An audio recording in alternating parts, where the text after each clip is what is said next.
Selamat mendengarkan, Neolumina, Seri 3, Sensor Kosmik dan Planet Terpilih. Puluhan juta bola cahaya terus meluncur menembus ruang antar galaksi. Masing-masing bergerak dengan disiplin kosmik yang presisi. Kecepatan mereka mendekati kecepatan cahaya, sekitar 299.792 km per detik.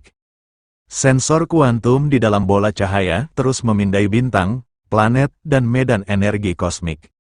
Sebagian memasuki galaksi Bima Sakti. Di dalam galaksi ini terdapat lebih dari 100 hingga 400 miliar bintang.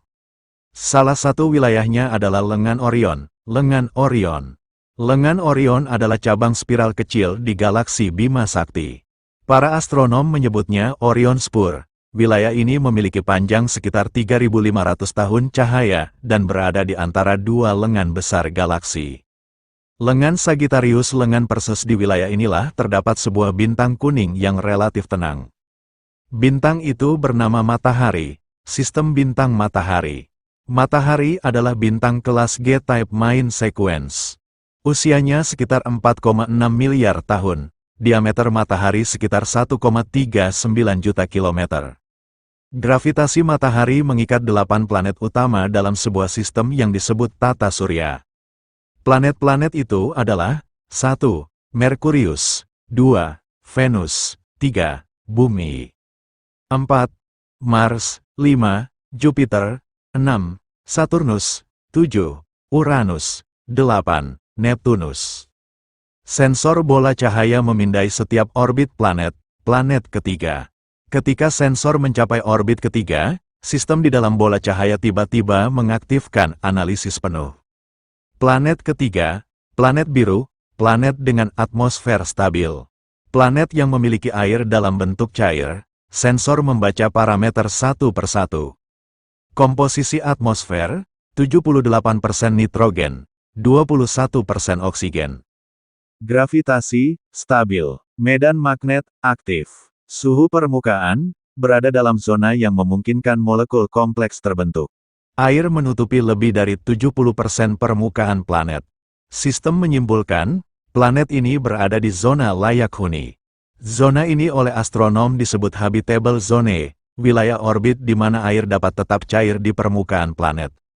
Sistem mengunci segera setelah analisis selesai, inti kendali bola cahaya mengirimkan sinyal kosmik. Kode koordinat dikirim ke jaringan bola cahaya lain yang sedang menjelajah galaksi. Pesan itu sederhana namun mutlak, planet target telah ditemukan. Status planet, layak untuk kehidupan, koordinat kosmik disebarkan. Pada saat yang sama sistem mengaktifkan protokol pembatasan. Semua bola cahaya lain menerima pesan kedua, larangan mendarat. Sinyal merah kosmik muncul di jaringan navigasi mereka. Planet ini hanya boleh didatangi oleh satu unit, satu pembawa blueprint kehidupan. Satu pembangun tubuh cahaya, satu penanam peradaban. Memasuki tata surya, bola cahaya yang terpilih terus melaju menembus ruang antar bintang dengan kecepatan cahaya.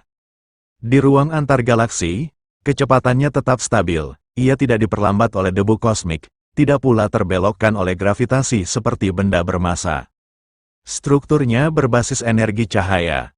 Karena itu ia mampu mempertahankan kecepatan mendekati 299.792 km per detik. Ketika mendekati wilayah tata surya, sensor kosmik mulai aktif penuh.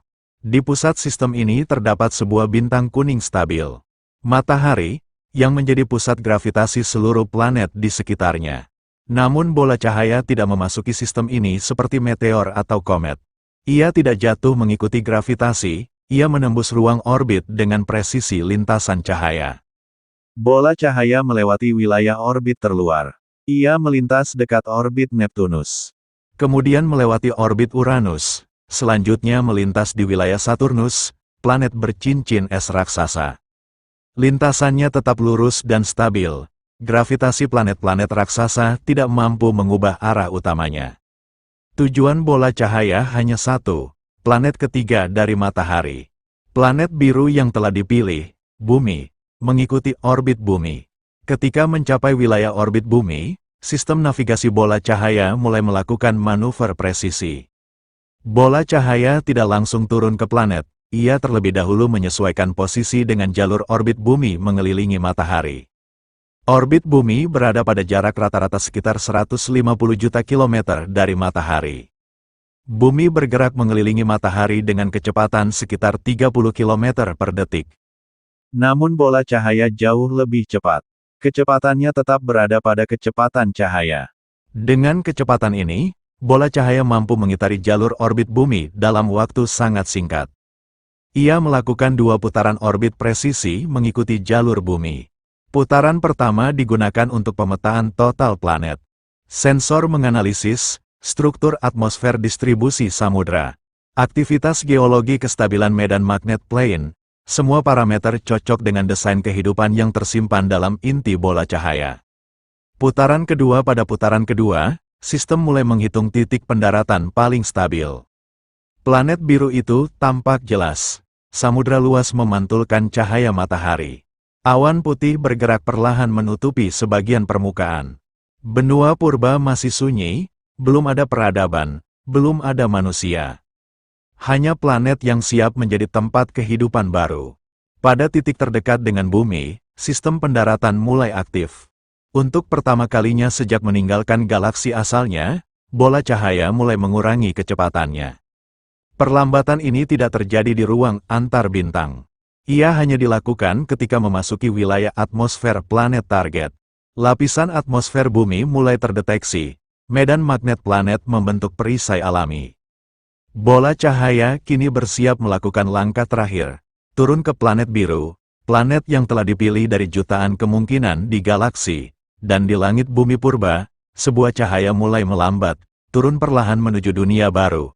Tempat di mana desain kehidupan akan dimulai. Untuk selanjutnya, ikuti seri keempat, bagaimana desain sepasang manusia cahaya mendarat di bumi dan menjadi manusia pada generasi awal. Sampai jumpa. Terima kasih.